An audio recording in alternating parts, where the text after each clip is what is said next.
people, welcome back to my channel. It's your girl Queen today. So it's a J, y'all didn't know.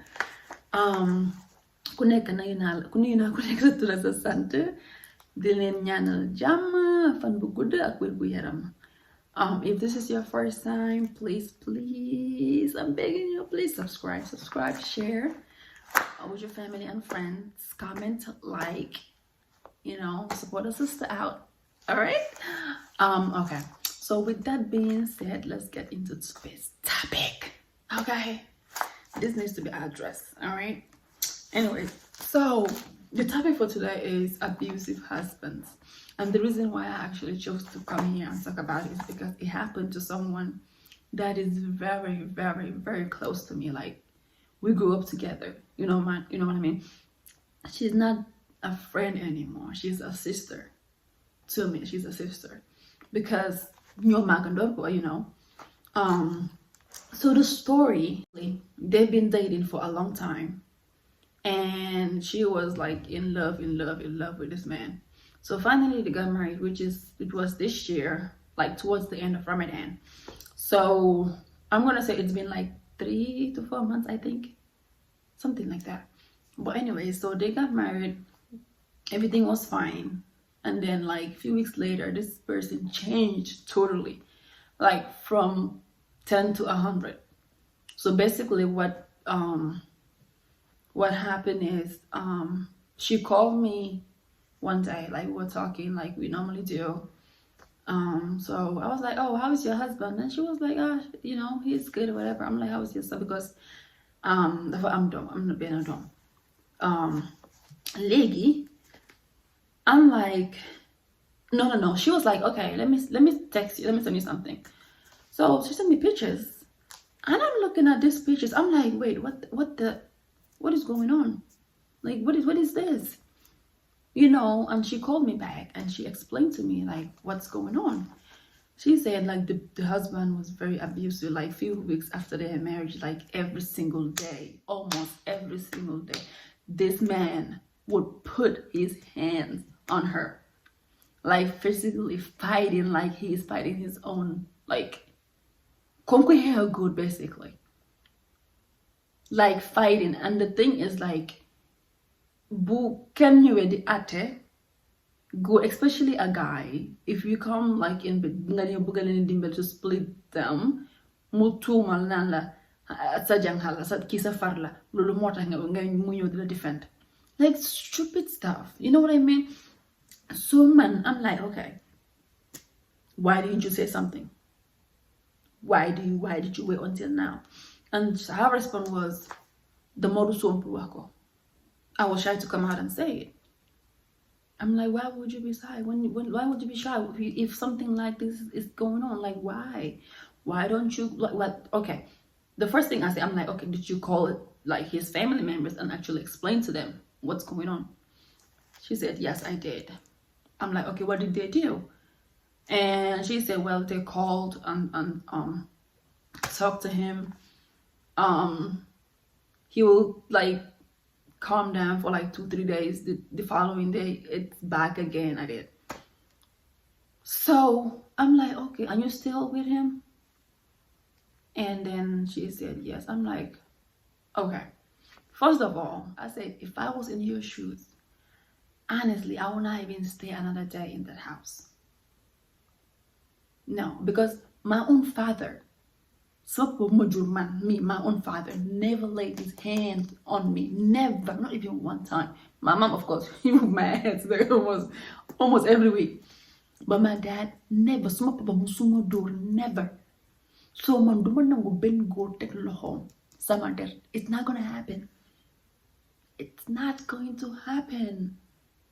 Yo ñu la jël jigéen ñu jox la ko.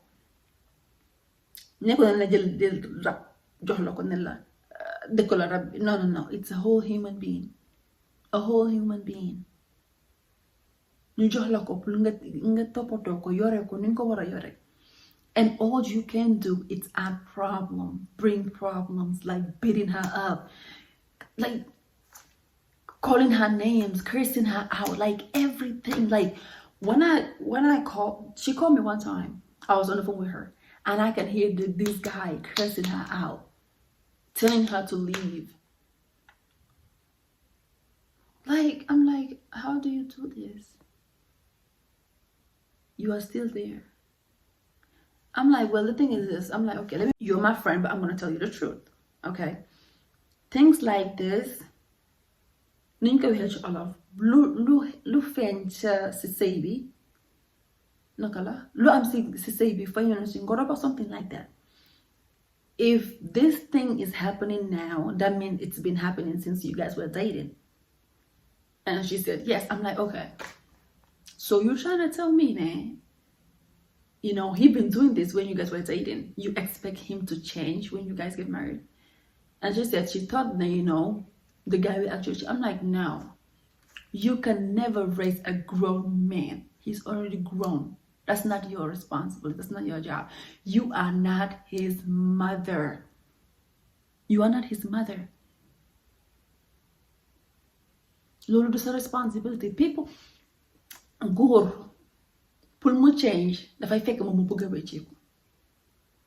Góor pour mu wecceeku moom si boppam moo bëgg a pour like, actually, you know what, I want to change. Waaye yow mi jabaram, this is not your place for you nga naan danga koy yar. Looy jël banta du ko yar bu defee mistake. No. So as a lady, as a woman, góor ñu bari dañuy tànn jabar, dañuy xool jabar ju baax ñu tànn ko. Ladies, we need to do the same thing too. Have your list. Dating is good. Because I feel like when you date someone, you get to know the person. You know what I mean? Our mistake that people do all the time is that they will be dating this person, saying that, oh, definitely he'll be cursing you out. He doesn't listen to you. Your opinion doesn't matter. You know all of this. You see all these red flags. But still, let's say, you still end up getting married to that person, hoping he will change when you get married. No, he's not going to change. He's going to be like that. People like that, people that are like abusive, they don't even deserve to have wives. They don't. Because how heartless can you be? You know what I mean?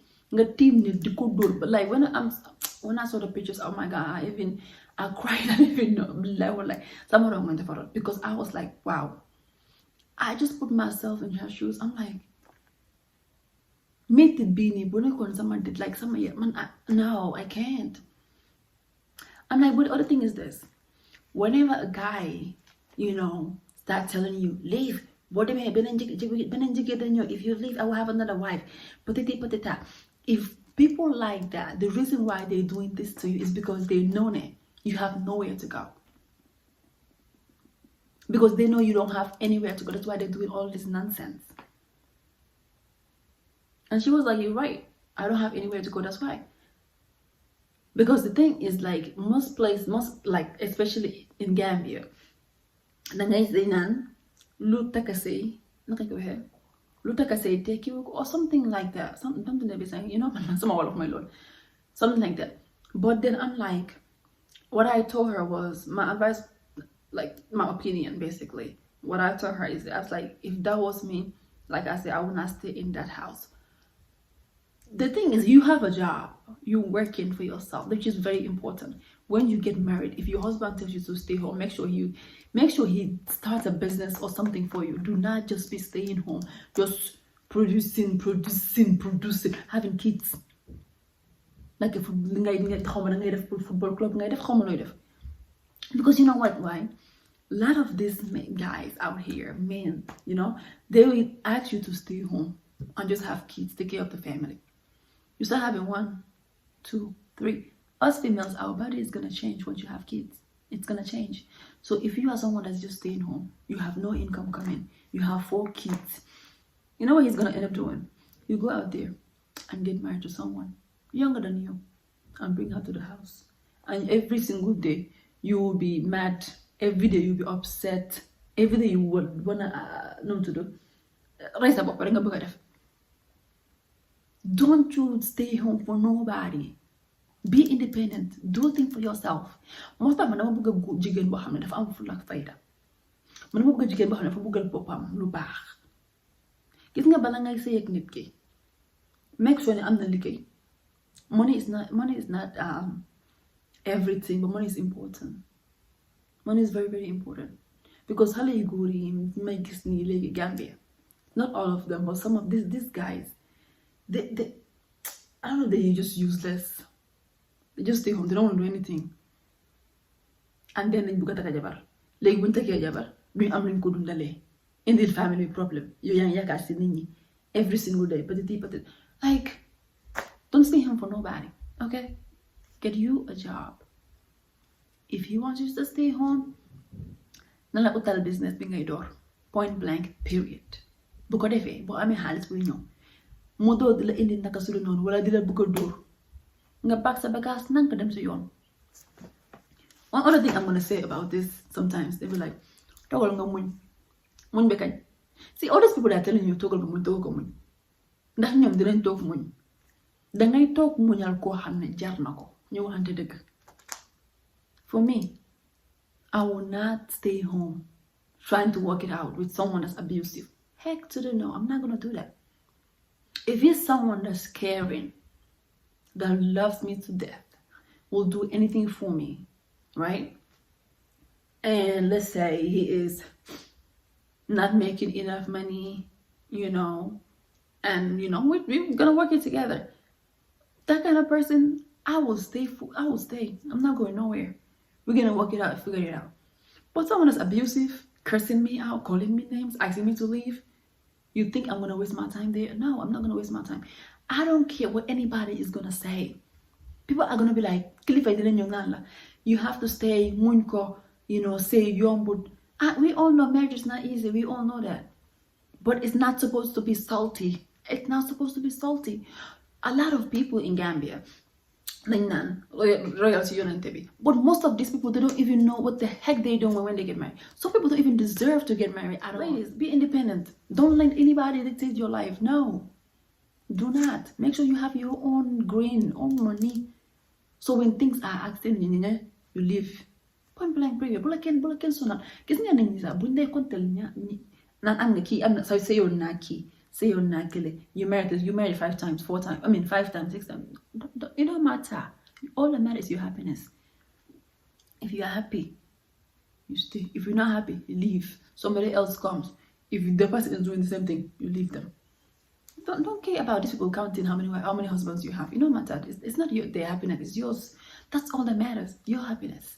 And then one thing that actually shocked me, the husband told her that he can only give her money to cook. I think it was like 3 times a week. Yeah. Ay. He said he cannot afford giving money every day to cook, only 3 times or twice a week. That's all he can do as a husband. No, not boyfriend, girlfriend, husband. Can you imagine? What kind of nonsense? What kind of useless individual is that? I'm like, you're wasting your time. If you want to stay in that marriage, that's fine. That's your choice. But me, I'm telling you, if that was me, I would not stay even one day. So because his family members called him to advise him. He doesn't even listen to his own family members.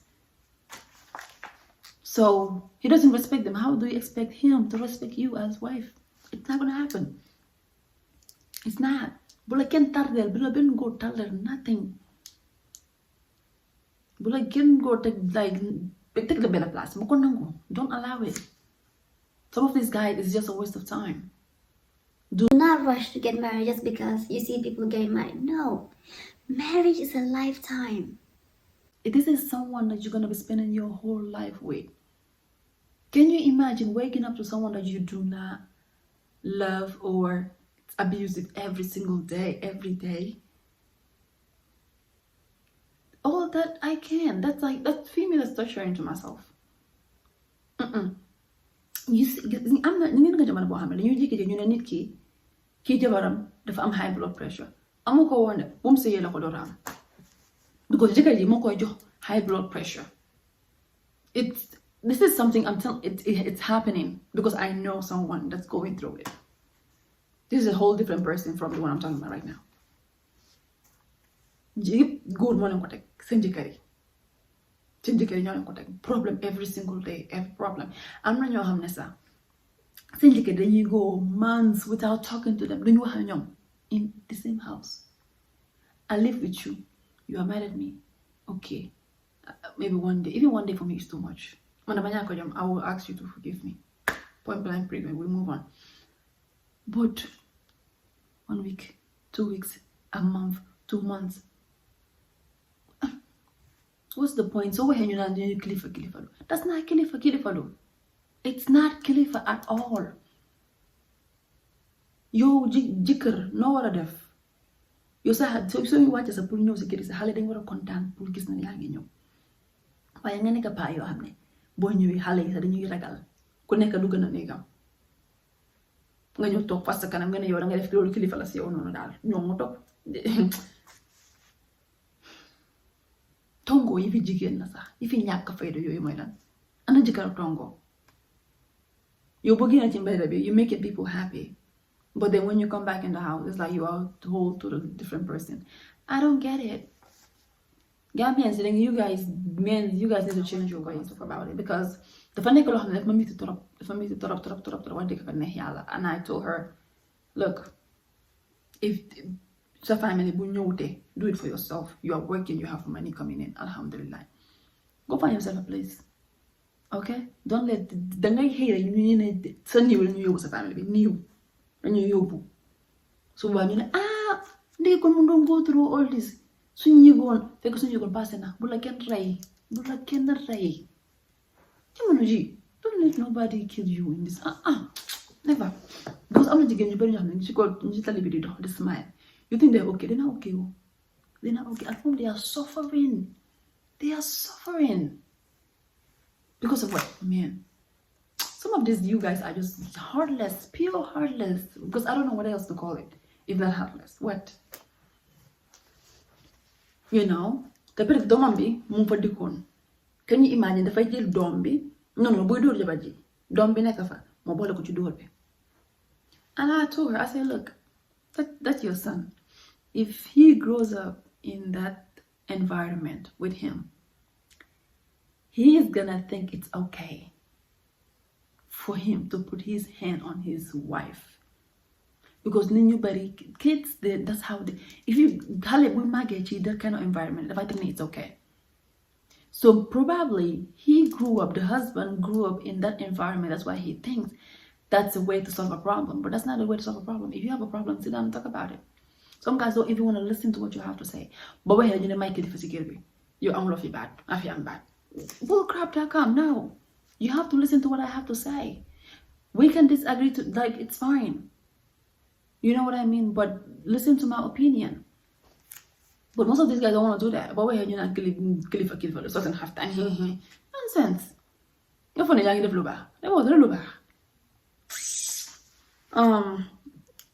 anyways, I'm gonna stop here for today because this thing got I had to come and say it.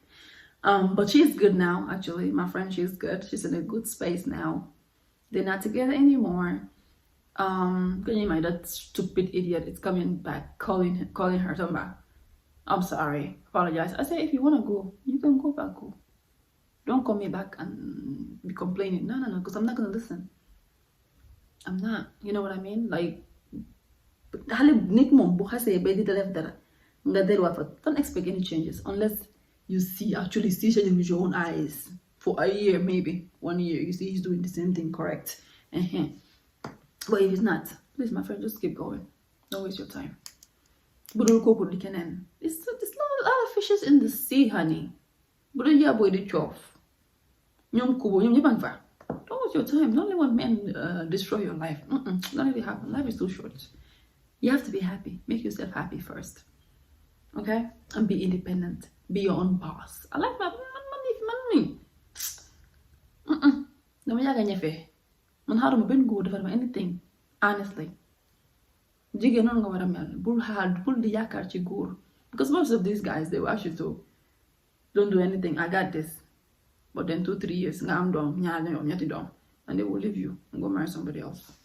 What are you gonna do? Nothing. Stay there because you have nowhere else to go. Anyways, that's all I had for you guys today. Thank you so much. Please, like I said, do not forget to subscribe, honey. Subscribe. Share with your friends, family. Support. And before I even go, in case you missed the the